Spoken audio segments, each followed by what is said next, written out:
Namaskar, I am Dr. Manaan Gandhi and today we are going to talk about Ritucharya and specifically how do we transition from Sharad Ritu or the October heat into the early winters.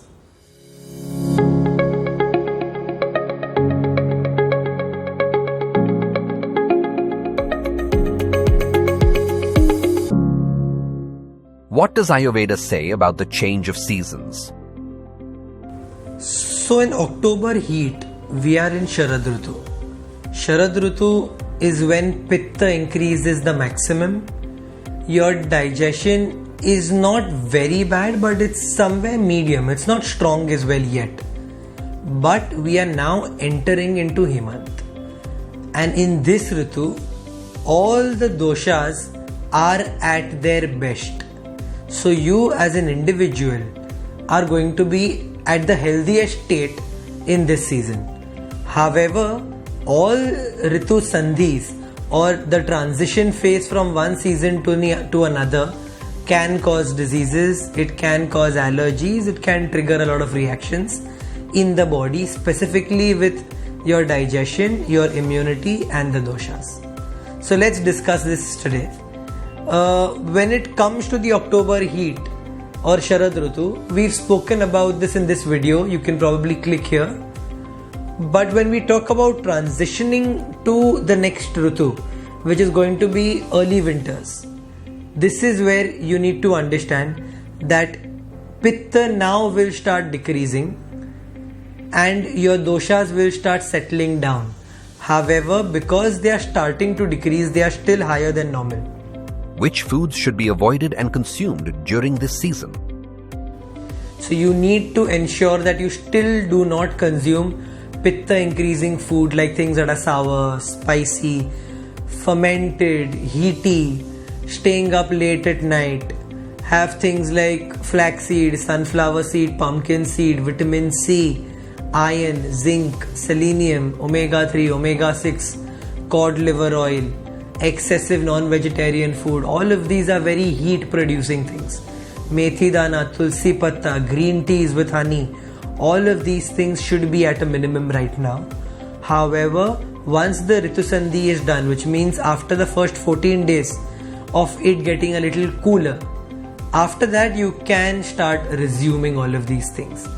As far as digestion is concerned, digestion is medium right now, but it will start getting stronger for the first 14 days. Specifically for the first 7 days, once it starts getting cooler, do not consume heavy to digest foods. But as it starts getting cooler, past 2 weeks of winter setting in, you can start consuming a lot of heavy to digest, highly nutritious, highly proteinaceous foods. If you are a non-vegetarian, then you can start consuming non-vegetarian food. For vegetarians, you can have things that are very rich in ghee, very rich in a lot of these paks that are made. So you can have all of those things. I don't know what pak is called in English, but there are these this almonds put, there's a lot of dry fruits put, there's a lot of ghee put, a lot of jaggery, and it's very heavy to digest yet very nutritious kind of food that is commonly used in Indian households. So yeah, all of these things that are highly nutritious are great. Which exercise helps during this season? Also, you need to realize your immunity is at its best. So you can do a lot of things that in the entire year that you couldn't. And because of your digestion and immunity being strong, your strength also really increases. So if there was one workout that you really wanted to do, you wanted to push yourself by either running a marathon or going, cross country cycling or whatever it may be, this is the right time to do it. But after the Ritu Sandhi is over, once proper winter kicks in, which means it can only be started after at least 2 weeks of winters done. But during this 2 weeks, the first week is to be considered as Sharad Ritu, which means you have to take all the precautions. The second week should be considered more as a transition phase where you can slowly and steadily start increasing your diet, increasing your workout, and that I think will get you a little more comfortable. Once the winter starts, you can take advantage. this is the golden opportunity in the entire year where you are at your best. What are the basic home remedies and herbs for seasonal change? There are a few herbs. I think specifically when it comes to these kind of season changes, dry ginger powder or soot, which is one of my most used herb, will help a lot. I think you can also swallow about 3 to 4 black pepper balls without chewing them. They will also help you prepare, but all of these things should be done in the second week of winters. So that will really help you, get your body a little accustomed to the cold. Living in Bombay, at least where I live, we don't really have a winter. It's more of a relative winter, to be honest. But a lot of other places in India, it does get pretty cold. So y'all can really take advantage of all of this. Common mistake made by people during this season. The most common mistake is that they don't alter their lifestyle, they don't alter their diet, they don't really understand that there needs to be some change when the season change. Although when you speak with them, they're smart enough to already realize that when the season changes, it does have an impact on their body. They just don't know how the impact is there, how can you avoid the impact, in fact how you can hack into the system and make the impact positive for the body rather than getting affected by it negatively. Which Ayurvedic treatment and Panchakarma is recommended for this? So Panchakarma, at least until winter starts, Virechan is highly recommended. Another Panchakarma recommended before winter starts is Rakta Mokshan, which is bloodletting. They really clear the liver, clear the blood, clear the small intestine of toxins.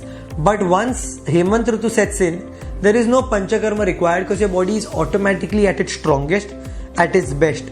But you can abuse this, you can take advantage. There's a hack here. You can start doing the really tough Panchakarmas that take an excessive toll on the body. Things like Vaman, which is vomiting. Things like, the severe strong enemas, the strong Virechans or purgations, strong Nasyas, where you put really strong installations in your nose.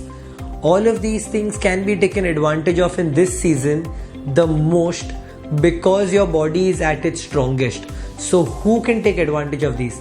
Old age individuals or individuals who are generally a little frail, a little weak, a little underweight, who regularly cannot do Panchakarma because the doctors will say you're too weak for it. They might be able to conduct those Panchakarmas in this season, as this is the best season where you can do that. What are the best oil massages and treatments during this period?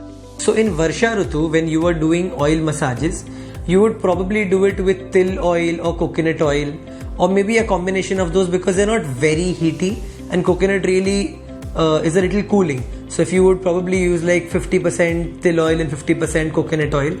Til for the non-Hindi users is sesame. But once Hemant Ritu starts, or once the cold starts, winter starts, that's when you should start using things like mustard oil, things like castor oil, because these things are extremely heaty, but in the winters you can take them. But they are extremely useful because they are aggressive in the way that they deal with the Vata dosh and the Kapha dosh. So you can tackle both Vata and Kapha together in winters because naturally your body and the seasonal changes will support you. Benefits of Ayurvedic consultation that can be obtained. So there's definitely going to be a benefit of consulting an Ayurvedic doctor at your healthiest. Because see, in Ayurveda, we're not just focused on curing diseases, but we're also focusing on preventing them. So we have a lot of emphasis on how you can maintain health. And you don't have to be a diseased individual to visit an Ayurvedic doctor. In fact, I would argue the contrary. A smart individual is a person who will actually go to an Ayurvedic doctor before they get sick, so they never have to actually run saying help, I need your help. You can actually prevent diseases, and that I feel is the best health insurance. If you come at the strongest point of your health, we can do wonders because the opportunities are great.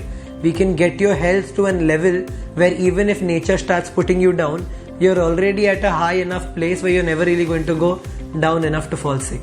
Thank you. This has been Dr. Manaan Gandhi. You can like, comment, subscribe. I'll try to answer any questions that you may have. And until next time, Dr. Manaan Gandhi signing off. Namaste.